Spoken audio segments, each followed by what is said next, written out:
নমস্কাৰ লুটপৰীয়া বিচাৰ দৃষ্টিলৈ স্বাগতম। আজি আমি এনেকুৱা এটা শব্দৰ ওপৰত আমি বিচাৰ দৃষ্টি ৰাখিম যে যিটো শব্দ আমাৰ ভাৰতৰ প্ৰতিজন মানুহৰ আগত প্ৰয়োগ কৰা হয় আৰু সেই শব্দটো হ'ল শ্ৰী, তাৰ লগত মত, শ্ৰীমত।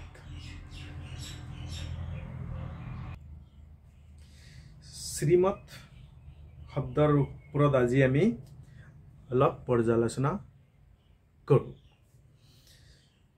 যে শ্ৰীমত শব্দটো দুটা শব্দ আছে, এক হ'ল শ্ৰী, দ্বিতীয় হ'ল মত। যে শ্ৰী ক'ত প্ৰয়োগ কৰা হয়? যে যিকোনো উত্তম তত্ত্বত প্ৰয়োগ কৰিবলগীয়া শব্দ হ'ল শ্ৰী। শ্ৰেষ্ঠ তত্ত্ব, উত্তম তত্ত্ব, তাৰ লগত শ্ৰী শব্দটো ব্যৱহাৰ কৰা হয়।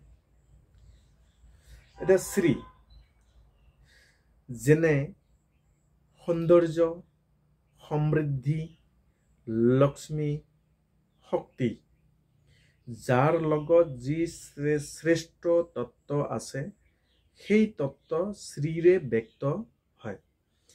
উদাহৰণ শ্ৰীমান, শ্ৰীযুত আদি। দ্বিতীয় শব্দ হ'ল মত। মত শব্দৰ অৰ্থ হ'ল যুক্ত হোৱা, লগ হোৱা। এই শ্ৰীৰ লগত যেতিয়া মত শব্দ যুক্ত হ'ব তেতিয়া হয় শ্ৰীমত, যাৰ লগত সকলো শ্ৰেষ্ঠ তত্ত্ব যুক্ত আৰু যাৰ লগত সকলো শ্ৰেষ্ঠ তত্ত্ব যুক্ত থাকে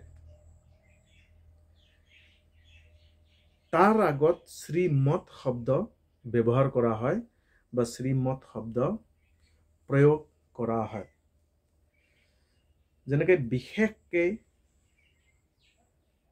যে আমাৰ সনাতন সমাজত আটাইতকৈ বেছি শুনিবলগীয়া শব্দ হ'ল ভাগৱত, আৰু এই ভাগৱত শব্দৰ আকৌ শ্ৰীমত শব্দ ব্যৱহাৰ কৰা আছে।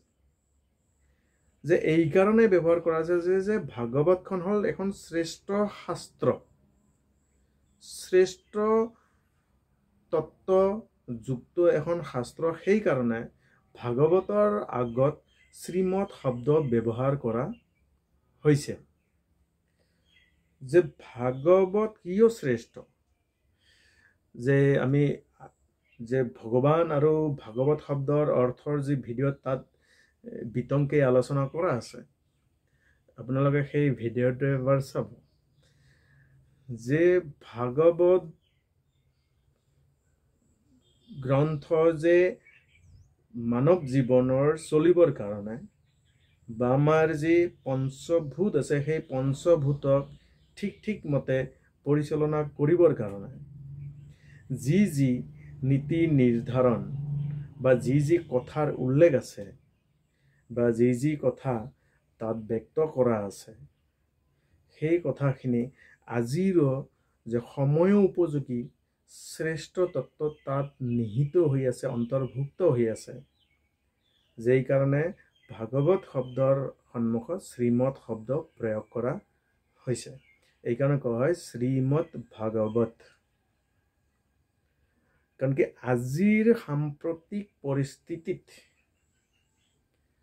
যি আমাৰ পৰিৱেশ নিৰ্মাণ হৈছে, এই গোটেই পৰিৱেশ ঠিক কৰিব লগা হ'লে বা সুন্দৰভাৱে চলিব লগা হ'লে বা এক মোক্ষপ্ৰাপ্তি সমাজ নিৰ্মাণ কৰিব লগা হ'লে, এই স্বৰ্গ সুখৰ এক পৰিৱেশ নিৰ্মাণ কৰিব লগা হ'লে যে শ্ৰীমদ ভাগৱতৰ প্ৰতিটো কথা আমি পালন কৰিবলগীয়া আছে বা সেইমতে আমি চলিবলগীয়া আছে। তো এই কাৰণে শ্ৰীমদ শব্দৰ অৰ্থ হ'ল শ্ৰেষ্ঠ তত্ত্বৰ লগত যুক্ত থকা। তে শ্ৰীমত শব্দৰ যি অৰ্থ বা কাৰ লগত প্ৰয়োগ হয় তো আমি আজি অলপ ইয়াৰ পৰ্যালোচনা কৰিলোঁ। ইমানেই। নমস্কাৰ। ভাৰত মাতা কি জয়।